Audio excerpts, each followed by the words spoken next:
Mr. YouTube says you're going to learn nothing online. It's impossible to then a martial arts just visually. How? And I won't say the last word of their statement there. Anyhow, when it comes to learning martial arts online, that it doesn't work is a myth. And I'm going to debunk that myth in this video. Also encourage you to go read the full article on the advice with Dewayne Hughes. I get into things that I don't even get into in the video here. And also, likewise, I get into things in the video that I don't get into in the article. So they're complementary to one another. Anyhow, the first thing I want to talk about is why do some people hate the idea of online? Well, first, there's the idea of being set in your ways. So those of us who learned before the advent of the internet, we were set in our ways. I used to be against online learning myself, but as I studied and I learned more, I realized it's not that bad of a thing after all. So one of the problems is being set in your ways. We all learned it in person in a dojo, so they expect everyone to learn it in person in a dojo. Now, the next thing about it is that some people just don't have a very good instruction. They're not very good at instructing. They can instruct in person, but they don't know how to take their instruction and then convey it across the internet to someone else.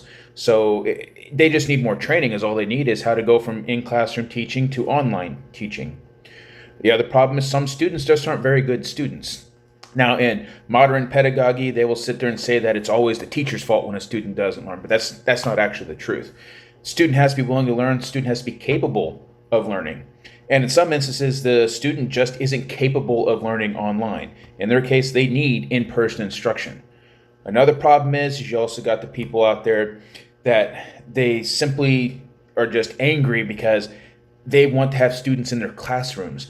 They can't stand the idea that someone can learn online, and it just pisses them off that people can learn online rather than being in their specific school learning with them. Some people out there, and this isn't just martial arts, this is every industry out there. If someone is learning what you do or buying the product that you make, they get mad if they're not buying it or getting the service from you. And whenever you have online, people in their community can, instead of going to their school, can get online and go to a school entirely different from theirs, and they get mad because they're going like, where's my money? Anyhow, the reason why learning online being bad is bunk is because of history. There are instructional manuals that have been around for a long time. There's always been instructional manuals written for martial arts as far back as we can look. And it's like, for example, the European combat methods, like what the knights of Europe would have used. They had manuals explaining their martial arts. And in fact, HEMA, they have recreated some of those European martial arts. They recreated them by learning from the manuals. They didn't have teachers to teach them. They learned from the freaking manuals.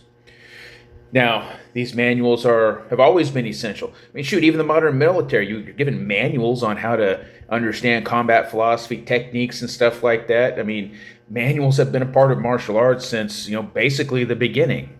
So manuals, where you have static pictures and text that may have a hard time matching up with what you're really supposed to do compared to online where you can visually see in real time, think about it. Which one's better? In addition to manuals, there were ancient scrolls as well, like especially in the Asian martial arts. They would write scrolls down containing techniques so that students could continue to learn even when not in the presence of the teacher.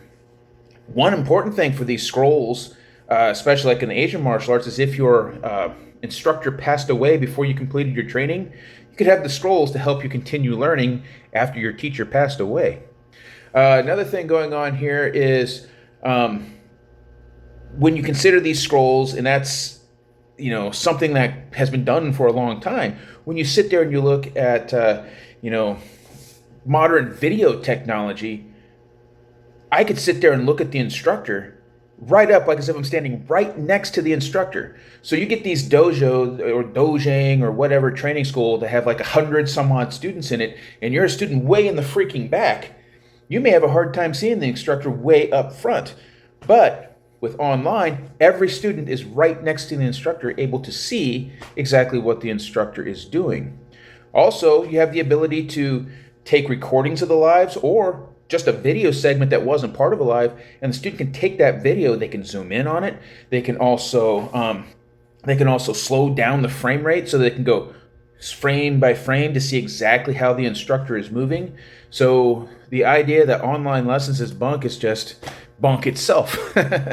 Another thing we got here is you need to practice independently.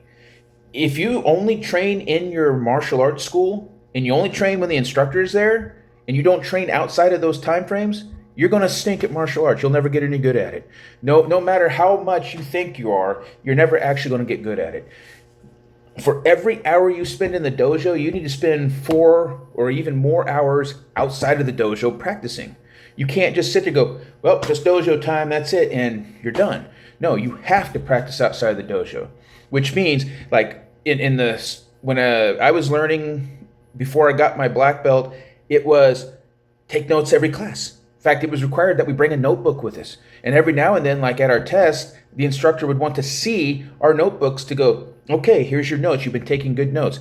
And then on our test, we'd have to sit there and write out the instructions on how to perform a kata. We'd have to sit there and write about advantages and disadvantages of different techniques. There was a lot of writing involved in learning martial arts. These notes that we would take home were there to assist us so that when we were practicing home, we could go refer to our notebooks so that we could sit there and self-correct. With video, self-correction's even easier. Also, if I'm sent a video from a student, then I can sit there and look at their video, analyze it, and go, look at the video here. Here's exactly what I'm talking about. And then I can do a comparison of me doing it, and they can look at the comparison versus what they're doing, and they can start to correct. Now, the only issue with online martial arts instruction, the only thing you can't actually get is sparring. You can't learn how to fight online. You need an actual partner to help you pressure test, help you develop distancing, help you develop timing. You have to have a partner for sparring. You can't learn that online. Now, another thing, and I don't mention this in the article, but another thing that's important is that online there's little subtleties that you can't get even from a video. Sometimes you need to feel how a technique is done to get it done correctly. So, for example, if I do some sort of wrist manipulation technique, you may not be able to learn it completely from a video because there's little subtle manipulations that you need to learn. That's why when I do online classes, I do require the students to eventually schedule in-person training so we can get those little subtle things down that you can't get from a video. But other than that, the idea that you can't learn online is 100% completely bunk.